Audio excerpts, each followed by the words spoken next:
जय हिंद। फिजिक्स पढ़ने और उसे समझने वालों का स्वागत करते हैं। इस वीडियो लेक्चर में आपको ले चलते हैं इलेक्ट्रिक चार्जेस एंड फील्ड्स के चैप्टर में थोड़ा सा आगे। पिछली वीडियो में जो कुछ भी हमने पढ़ा उसे रिवाइज कर लीजिएगा और फिर यहाँ पे पहुंचेगा, बड़ा मजा आएगा। देखिए, अगर कोई बॉडी इलेक्ट्रिक चार्ज कंटेन करती है, अगर किसी बॉडी में इलेक्ट्रिक चार्ज पाया जाता है तो उस बॉडी को हम लोग इलेक्ट्रीफाइड कह ले या फिर चार्ज्ड कह लें। उस बॉडी को इलेक्ट्रीफाइड कह सकते हैं या फिर चार्ज्ड कह सकते हैं। और यदि किसी बॉडी पे कोई चार्ज नहीं है, किसी ऑब्जेक्ट पे कोई चार्ज नहीं है, तो उसे कहेंगे इलेक्ट्रिकली न्यूट्रल। दैट मीन्स, फिर से एक बार रिपीट करें, कोई बॉडी अगर चार्ज है, उस पे दो तरीके के चार्जेस होते हैं, आपको मालूम है। या तो कोई बॉडी पॉजिटिव चार्ज है या नेगेटिव चार्ज है, तो उसे इलेक्ट्रीफाइड और चार्ज्ड ऑब्जेक्ट या चार्ज्ड बॉडी कहा जाएगा। अगर उस पर कोई चार्ज नहीं है तो उसे कहेंगे इलेक्ट्रिकली न्यूट्रल। ठीक है। इलेक्ट्रिकली न्यूट्रल कहने का मतलब होता है कि उसमें जितने अमाउंट में पॉजिटिव चार्जेस हैं, बिल्कुल उसी अमाउंट में नेगेटिव चार्जेस हैं। तो इसका मतलब ये हुआ कि अगर आपको किसी, दूसरा पॉइंट देखिए, अगर आपको किसी बॉडी को न्यूट्रल ऑब्जेक्ट को अगर इलेक्ट्रीफाई करना है, तो या तो आपको वहां से चार्जेस निकाल लेने होंगे या फिर ऐड कर देने होंगे। या उसमें आप चार्जेस ऐड कर दीजिए या वहां से एक प्रकार के चार्ज को निकाल लीजिए। ठीक है। और वो चार्ज होता कौन है? बेसिकली वो चार्ज इलेक्ट्रॉन होता है।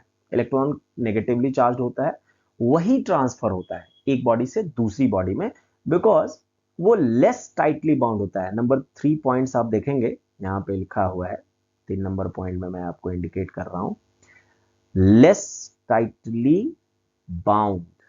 ठीक है।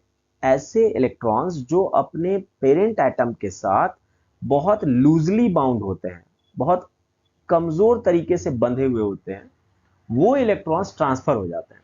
ठीक है।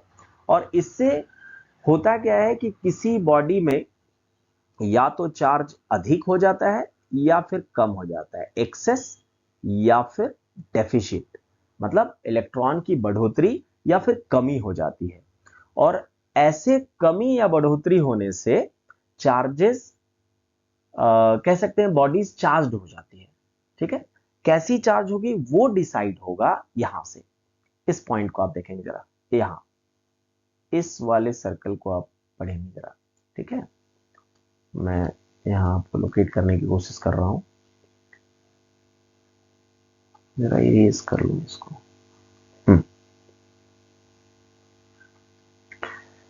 तो किसी बॉडी को आप पॉजिटिवली चार्ज कब बोलेंगे? जब वहां से इलेक्ट्रॉन लूज हो जाता है।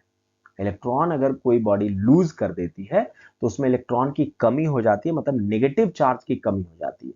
नेगेटिव चार्ज की कमी होने का मतलब है कि वो बॉडी होगी पॉजिटिवली चार्ज। एग्जाम्पल के तौर पे, जैसे पिछले वीडियो लेक्चर में मैंने एक सिल्क क्लोथ कंसिडर किया था, और इस सिल्क क्लोथ को एक ग्लास रॉड से हमने रब कर दिया था, है ना। तो रबिंग के पश्चात देखा यह जाता है कि ग्लास रॉड से इलेक्ट्रॉन सिल्क क्लॉथ में ट्रांसफर हो जाता है। तो ग्लास रॉड में इलेक्ट्रॉन्स की कमी हो गई, मतलब नेगेटिव चार्ज की कमी हो गई। नेगेटिव चार्ज की कमी हो गई बोले, या फिर पॉजिटिव चार्ज अधिक हो गया, ये बोल सकते हैं। इसका मतलब ग्लास रॉड पे हमें नजर आता है कैसा चार्ज? Positive charge. और किसी बॉडी को आप नेगेटिवली चार्ज कैसे कह सकते हैं? यदि वो बॉडी इलेक्ट्रॉन्स को गेन कर लेती है, ठीक है, तो उनको हम नेगेटिवली चार्ज कहते हैं। तो इस केस में जो सिल्क क्लॉथ था वो इलेक्ट्रॉन गेन कर रहा था, इस वजह से वो कैसा चार्ज हो जाता है? नेगेटिवली चार्ज हो जाता है। ठीक है। तो इस तरीके से आप ये समझ सकते हैं कि जो भी बॉडी इलेक्ट्रॉन को लूज करेगी उस पे आ जाएगा पॉजिटिव चार्ज, जो बॉडी इलेक्ट्रॉन को गेन करेगी उस पे इलेक्ट्रॉन की अधिकता हो जाएगी, जिसके कारण वो नेगेटिवली चार्ज हो जाएगा। ठीक है। अब बात करते हैं कि कंडक्टर्स और इंसुलेटर्स किन्हें कहा जाता है। तो कंडक्टर्स वैसे मटेरियल हैं जो आसानी से अपने थ्रू इलेक्ट्रिसिटी पास होने देते हैं। ठीक है। एग्जाम्पल से समझिए, बहुत मजा आएगा। कॉपर वायर है, एल्यूमिनियम वायर, या जितने भी मेटल्स होते हैं जिसमें फ्री इलेक्ट्रॉन्स पाए जाते हैं, क्या पाए जाते हैं सर? Free electrons. ध्यान से समझिए, फ्री इलेक्ट्रॉन्स, ठीक है। वैसे सभी मेटल्स जिसमें फ्री इलेक्ट्रॉन्स पाए जाते हैं, जैसे कॉपर, एल्यूमिनियम, गोल्ड, सिल्वर, ये सभी के सभी कंडक्टर्स होते हैं, क्योंकि ये आसानी से इलेक्ट्रिसिटी को अपने थ्रू पास होने देते हैं। दूसरा एग्जाम्पल क्या है? दूसरा एग्जाम्पल है हम लोग, ह्यूमन बीइंग। ह्यूमन बीइंग, हमसे भी इलेक्ट्रिसिटी पास हो जाती है due to the presence of ions, ठीक है। कह सकते हैं हमारी बॉडी में आयंस होते हैं, है ना, उनके थ्रू इलेक्ट्रिसिटी पास हो जाती है। हमारी बॉडी की तरह एनिमल बॉडी, वो भी कंडक्टर है। उसके बाद अर्थ है, वो भी एक कंडक्टर है। तो इस तरीके से वैसी सारी ऑब्जेक्ट्स जो हमारे चारों तरफ हैं, जो इलेक्ट्रिसिटी को आसानी से पास होने देते हैं, तो उनको हम लोग नाम देते हैं कंडक्टर्स।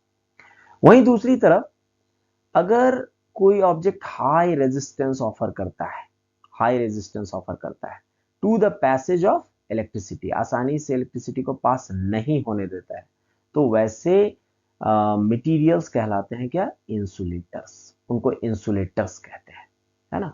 हिंदी में कुचालक कहा जाता है, कंडक्टर्स को सुचालक कहा जाता है, ठीक है। जैसे वुड, यहाँ पे ऐसे चेयर है लेकिन चेयर वुड का बना हुआ है, लकड़ी की बनी हुई है, ठीक है। हाँ, अब लकड़ी में आप भीगी लकड़ी की बात मत करना, ठीक है, सूखी लकड़ी, ठीक है, ड्राई वुड। तो वुड जो है वो एक बैड कंडक्टर ऑफ इलेक्ट्रिसिटी कह सकते हैं, या फिर इंसुलेटर कहा जाता है। दूसरा क्या है सर? ग्लास, है ना।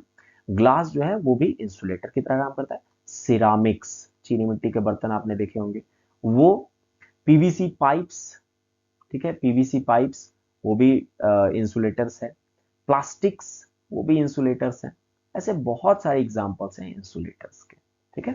तो आप अपनी नोट्स कॉपी बनाइए, बहुत सारे इंसुलेटर्स और कंडक्टर्स के एग्जांपल्स को दोनों तरफ लिखिए, और साथ में यहां जितने भी पॉइंट्स बताए गए हैं उनको भी आप लिखिए, ठीक है। और लिख करके उसको बार बार प्रैक्टिस करेंगे। बार बार प्रैक्टिस करने से क्या होगा कि ये आपके ब्रेन में एकदम सेट हो जाएगा और आप कहीं भी जवाब देने के लिए एलिजिबल होंगे, ठीक है। तो मिलते हैं आपसे अगले वीडियो में, तब तक के लिए टाटा बाय बाय।